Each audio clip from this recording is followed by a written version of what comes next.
मुंबई के गोरेगांव में लड़कों का एक ग्रुप अक्सर फिल्मों का पहला शो देखा करता था। प्यार का तोहफा तेरा बना है जीवन मेरा, प्यार का तोहफा। पहला शो देखते देखते कब वो लड़का लोगों की पहली पसंद बन गया जो घर से भागकर फिल्में देखने जाते थे, जिन्होंने 20 साल तक चौल में गुजारी जिंदगी। 5 साल तक स्ट्रगल करने के बाद मिला था जिन्हें बॉलीवुड में ब्रेक।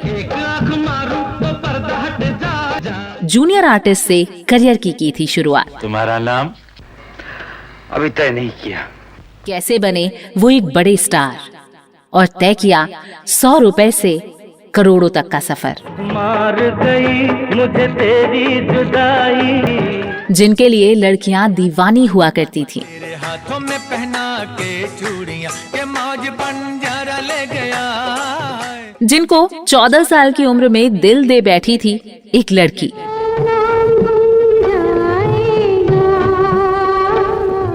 जिसकी लव स्टोरी भी काफी दिलचस्प रही है।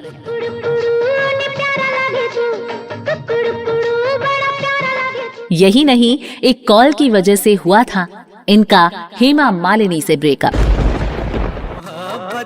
अब तिजारत बन गई है। जी हाँ, आज हम बात करने वाले हैं बॉलीवुड के गोल्डन एरा के हैंडसम हंक की, जिन्होंने करोड़ों दिलों पर किया है राज। बंसी बजाओ, बंसी बजैया।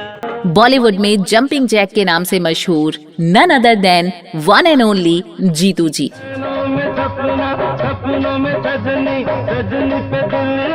रवि कपूर यानी जितेंद्र की। वैसे तो आप इनके बारे में बहुत कुछ जानते ही होंगे, लेकिन हम आपको रूबरू कराएंगे इनके जीवन के उन अनछुए पहलुओं से जिनके बारे में आप जरूर जानना चाहेंगे।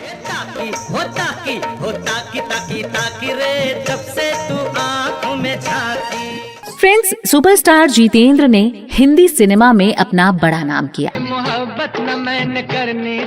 लेकिन यहाँ तक का सफर तय करना उनके लिए बिल्कुल भी आसान नहीं था।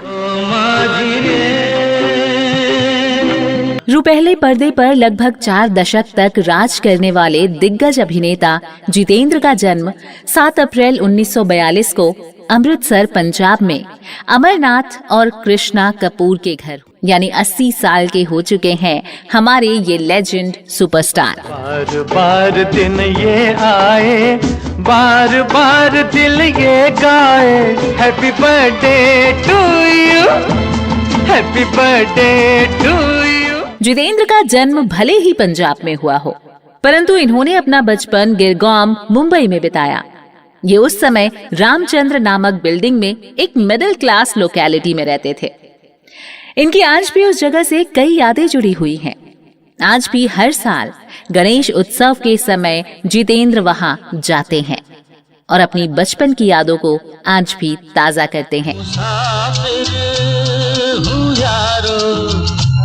ना घर है ना ठिकाना। इन्होंने अपनी स्कूल की पढ़ाई अपने मित्र राजेश खन्ना के साथ Saint Sebastian High School Girgaon से ही की थी और इसके बाद कॉलेज की पढ़ाई मुंबई के सिद्धार्थ कॉलेज से इन्होंने पूरी की।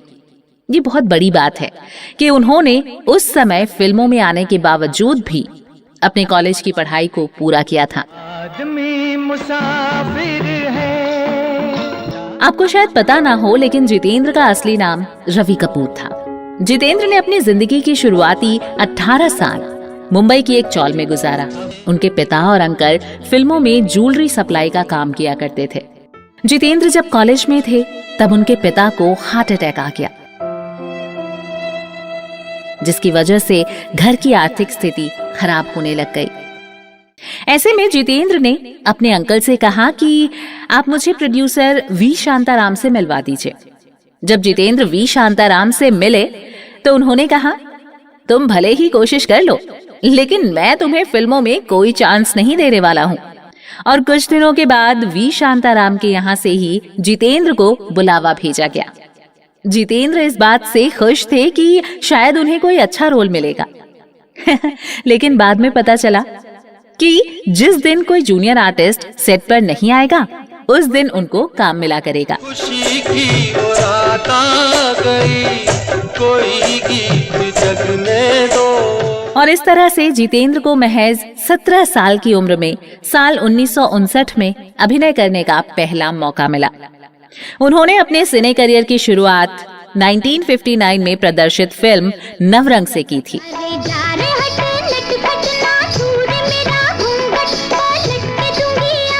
जिसमें उन्हें छोटी सी भूमिका निभाने का अवसर मिला। हालांकि इस फिल्म में वो बहुत ही छोटी सी भूमिका में थे। तू छुपी है कहाँ?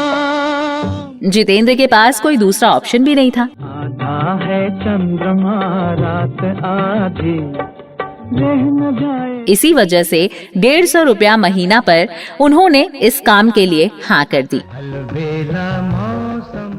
सेट पर काम करते करते इन्हीं दिनों जितेंद्र वी शांताराम की नजरों में आने लग गए थे। लगभग 5 साल तक जितेंद्र फिल्म इंडस्ट्री में अभिनेता के रूप में काम पाने के लिए संघर्षरत रहे।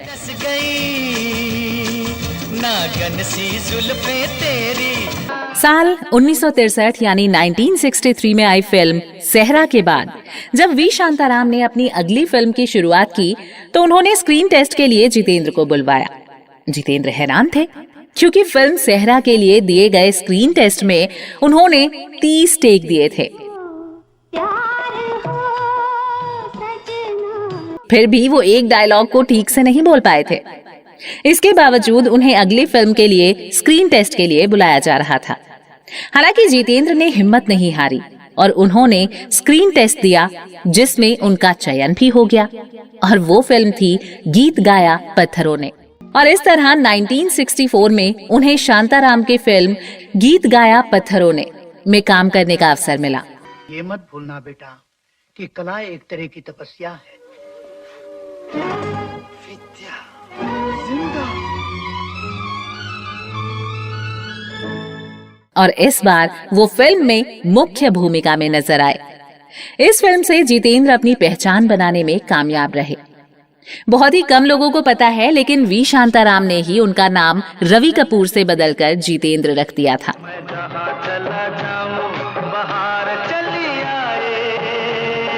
वहीं अब फिल्में तो मिल गई, लेकिन शुरुआत के 6 महीने तक उन्हें कोई पैसे नहीं मिले और 6 महीने के बाद उनकी सैलरी 150 रुपया से घटाकर 100 रुपए कर दी गई। जब जितेंद्र ने इसका कारण पूछा तो उन्हें बताया गया कि तुम्हें फिल्मों में ब्रेक दिया जा रहा है, इसलिए इतनी ही सैलरी मिलेगी तुमको। इतना प्यारा वादा है इन मत वाली आंखों का। जितेंद्र ने भी 100 रुपया महीना में इस फिल्म में काम कर लिया, लेकिन सफलता उन्हें मिली साल 1967 में आई फिल्म फर्ज से। मस्त बहारों का मैं आशिक, मैं जो चाहे यार करूं, चाहे बुलाऊं। और बाद में वो बन गए हिंदी सिनेमा के बहुत बड़े स्टार। तो तेरे आशिक हैं सदियों पुराने, चाहे तू माने। अच्छा, फर्ज की बात चल पड़ी है तो इससे जुड़ा एक किस्सा याद आ रहा है मुझे, जो कि काफी इंटरेस्टिंग है। दरअसल हुआ कुछ यूं था कि सालों धक्के खाने के बाद उनको लीड रोल मिल पाया था। संघर्ष के दौरान एक बार तो ये नौबत तक आ गई थी कि उनको अपनी इज्जत बचाने के लिए अपने ही पैसों से अपनी ही फिल्म के टिकट्स खरीदने पड़ गए थे। बात उस दौर की है जब जितेंद्र बॉलीवुड में अपने पैर जमाने की कोशिश में लग गए थे। उन दिनों एक कैमरामैन हुआ करता था, रविकांत नागाइच। उस वक्त उन्होंने एक फिल्म की स्क्रिप्ट भी तैयार कर ली थी और फिल्म का नाम रखा था फर्ज। फिल्म की स्क्रिप्ट को लेकर उन्होंने इस दौर के नामी स्टार्स के दरवाजों को खटखटाया। चूंकि रविकांत के निर्देशक के तौर पर यह पहली फिल्म थी, इसलिए कोई भी एक्टर इसे करने का रिस्क लेना ही नहीं चाहता था। और आखिरकार इस फिल्म के लिए रविकांत ने जितेंद्र से बात की। जितेंद्र ने फिल्म की स्क्रिप्ट सुनते ही हाँ कह दी। जितेंद्र के हाँ करने के बाद फिल्म का काम शुरू हो चला और फिल्म बनकर तैयार हो गई। जितेंद्र और रविकांत दोनों की ही ये ख्वाहिश थी कि ये फिल्म हिट साबित हो जाए। फिल्म जब रिलीज हुई तो बुरी तरह से पिट गई। रिलीज होने के बाद फिल्म का बॉक्स ऑफिस पर प्रदर्शन काफी निराशाजनक रहा, जिससे रविकांत और जितेंद्र दोनों ही मायूस हो गए। जितेंद्र स्ट्रगल कर रहे थे, इसलिए उनको ये डर था कि अगर मार्केट में ये बात फैली तो उन्हें आगे तो कोई काम देने वाला है नहीं। इसके बाद उन्होंने फैसला किया कि वो खुद ही फिल्मों के टिकट खरीदेंगे, ताकि मार्केट में ये बात रहे कि फिल्म भाई चल रही है। फिल्मों को चलाने के लिए जितेंद्र को अपनी जेब से 5,000 रुपए के टिकट खरीदने पड़े। उन्होंने ये टिकट फ्री में लोगों को बांट दिए। उनके इस फैसले का नतीजा ये निकला कि कुछ हफ्तों के बाद ही फिल्म के बॉक्स ऑफिस पर बेहतरीन कलेक्शन हो गया और फिल्म सुपर डुपर हिट साबित हो गई। देखो जी, सोचो जी, कुछ समझो जी, बागों में आजा मेरे पास, या मैं चली आऊं तेरे पास। रविकांत नगाइच निर्देशित इस फिल्म में जितेंद्र ने डांसिंग स्टार की भूमिका निभाई थी और आगे जाकर इस फिल्म में उन पर फिल्माया गीत मस्त बहारों का मैं आशिक श्रोताओं और दर्शकों के बीच काफी लोकप्रिय हो गया था।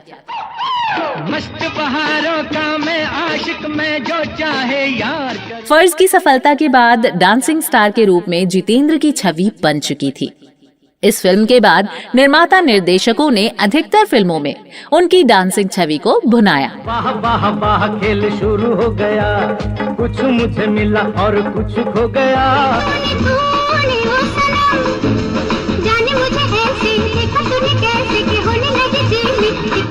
निर्माताओं ने उनको एक ऐसे नायक के रूप में पेश किया जो नृत्य करने में सक्षम है और इस तरह अपने डांस मूव्स के कारण जितेंद्र कहलाने लगे जंपिंग जैक। गया दिन हो गई शाम, जाने दो जाना है। इस फिल्म के बाद कारवां और हमजोली जैसी फिल्मों में भी जितेंद्र के डांस को काफी पसंद किया गया। दिल से प्यारे, दिल की सुनता जा रे। इसी बीच जितेंद्र ने जीने की राह, दो भाई और धरती कहे पुकार के जैसी फिल्मों में हल्के फुल्के रोल करके अपनी बहुआयामी प्रतिभा का परिचय दिया। साल 1973 में प्रदर्शित फिल्म जैसे को तैसा के हिट होने के बाद फिल्म इंडस्ट्री में उनके नाम के डंके बजने लगे। चलते चलते पीछे मुड़ के देख जरा, तेरे रास्ते में। और वो एक के बाद एक कठिन भूमिकाओं को निभाकर फिल्म इंडस्ट्री में स्थापित कलाकार हो गए। आप मुझे अच्छे लगने लगे। ये जो हल्का हल्का सुरूर है, सब तेरी नजर का कसूर है। 70 के दशक में जितेंद्र पर आरोप लगने लगे कि वो केवल नाच गाने से भरपूर रोमानी किरदार ही निभा सकते हैं। उन्हें इस छवि से बाहर निकालने में निर्माता निर्देशक गुलजार ने मदद की और उन्हें लेकर परिचय, खुशबू और किनारा जैसी पारिवारिक फिल्मों का निर्माण किया। इन फिल्मों में उनके संजीदा अभिनय को देखकर दर्शक बिल्कुल आश्चर्यचकित रह गए। उनके सिने करियर पर नजर डालने पर पता लगता है कि वो मल्टी स्टारर फिल्मों का अहम हिस्सा रहे हैं। परदेस जाके परदेसिया, भूल न जाना पिया। बार बार दिन ये आए, बार बार दिल ये गाए, तुम्हारे